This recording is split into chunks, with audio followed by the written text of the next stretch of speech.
मैं कांग्रेस की यात्रा के ऊपर कांग्रेस के प्रदेश अध्यक्ष कहते हैं कि मैं चंपावत से प्रतिदिन यात्रा निकाल रहा हूं। मैं गोदियाल जी से कहना चाहता हूं कि आप अपनी गिरवान में झांकिए। आपने श्रीनगर विधानसभा चुनाव हारने के बाद बहुत ही परेशान होकर लोकसभा का चुनाव लड़कर भी देख लिया है। प्रदेश के अंदर माननीय मुख्यमंत्री जी की जो लोकप्रियता है, जो माननीय मुख्यमंत्री जी के विकास कार्य हैं, उनको देखकर आप बौखला गए हैं। मुझे ऐसा लगता है कि आपके पास कोई मुद्दे तो है नहीं, मुद्दा विहीन कांग्रेस बन चुकी है और आप सीधे आरोप लगाते हैं माननीय मुख्यमंत्री जी के ऊपर। माननीय मुख्यमंत्री जी के प्रदेश में किए हुए विकास कार्यों को आप देख लें। इस चंपावत विधानसभा को आप जिले के जिलाधिकारी महोदय से पूरी अपडेट ले लीजिए कि कितना विकास कार्य चंपावत में किया है और पूरे प्रदेश में माननीय मुख्यमंत्री जी द्वारा पूरा विकास किया गया है। और प्रदेश के सभी आम जनमानस जो है आज मुख्यमंत्री जी का लोहा लेते हैं। प्रदेश ही नहीं, देश के अन्य कोने कोने से माननीय मुख्यमंत्री जी के लिए अन्य स्टेटों में चुनाव प्रचार में बुलाया जाता है।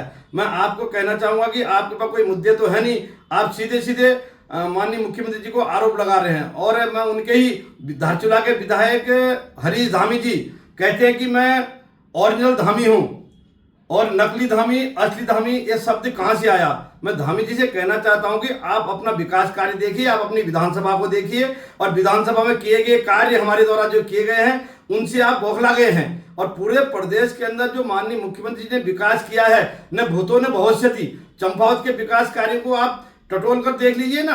मैं आपको ये नहीं बताऊंगा कि क्या क्या विकास कार्य हुए हैं। विकास कार्यों से आप प्रभावित होना चाहिए आपको। और आप जो है मुख्यमंत्री जी को आरोप लगाते हैं, आप अपनी पार्टी का प्रचार प्रसार करिए, आप अपनी पार्टी के बारे में बताइए। आपको अगर 2027 चुनाव में आना है तो माननीय मुख्यमंत्री जी के गिरवान में न झांक कर अपनी गिरवान में झांकिए। मैं आपसे निवेदन करना चाहता हूं कि आप अपनी भाषा में बहुत ही मर्यादित रहें। और धामी जी को मैं बताना चाहता हूं, धारचूला के विधायक जी को, कि आप जो है आज से 4 साल पहले से माननीय मुख्यमंत्री जी की सारी योजनाओं की तारीफ करते थे और आज मुझे देख रहा है कि चुनाव नजदीक आ रहे हैं तो आप माननीय मुख्यमंत्री जी कह रहे हैं कि नकली धामी हैं। आप जाति का विश्लेषण करने वाले ज्योतिष क्यों बन रहे हो?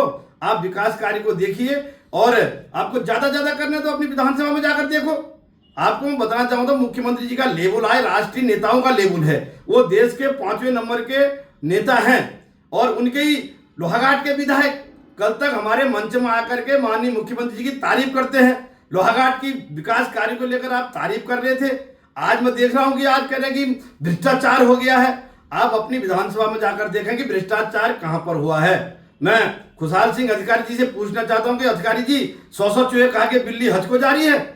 प्रदेश कांग्रेस की सरकार इससे पहले हमने देखी है, नरेंद्र तिवारी जी की सरकार के बाद दूसरी सरकार आज पुष्कर धामी जी की सरकार है जो 5 साल का कार्यकाल पूरा करने जा रही है। और आपके कार्यकाल के मैं चिट्ठे खोलूंगा तो आप जो है सुन नहीं पाएंगे। इससे कि मैं आप अपनी परिवर्तन यात्रा निकालें और माननीय मुख्यमंत्री से आरोप लगाने से पहले आप अपनी गिरवान में पुनः झांक लें। और मैं आपसे पुनः कहना चाहता हूं, अपने घर अगर शीशे के होते हैं तो दूसरे के घर में पत्थर नहीं मारे जाते हैं। तो गोदियाल जी, आप अपनी परिवर्तन यात्रा निकालें। आपने देख लिया परिवर्तन यात्रा के दौरान पिथौरागढ़ में माननीय विधायक मयूख महल जी के मुर्दाबाद के नारे लगते हैं और आपकी जनसभा से माननीय विधायक उठकर चले जाते हैं।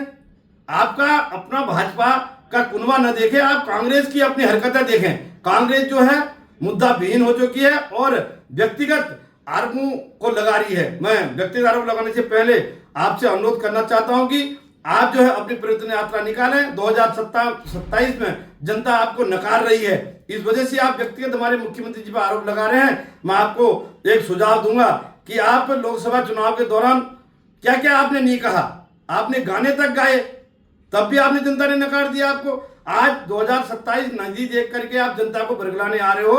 मैं आपसे कहना चाहूंगा कि इस प्रदेश के विकास कार्यों को देख करके जनता बहुत प्रभावित है। मोदी जी और धामी जी के कार्यों को देख करके जनता जो है 2027 में उन्होंने मन बना रखा कि 2027 में हम पुनः तीसरी बार सरकार लेकर आएंगे। मैं ज्यादा नहीं कहते हुए आप लोगों को भगवान से प्रार्थना करता हूं कि आपको सद्बुद्धि मिले और आपके नेताओं को सद्बुद्धि मिले। धन्यवाद।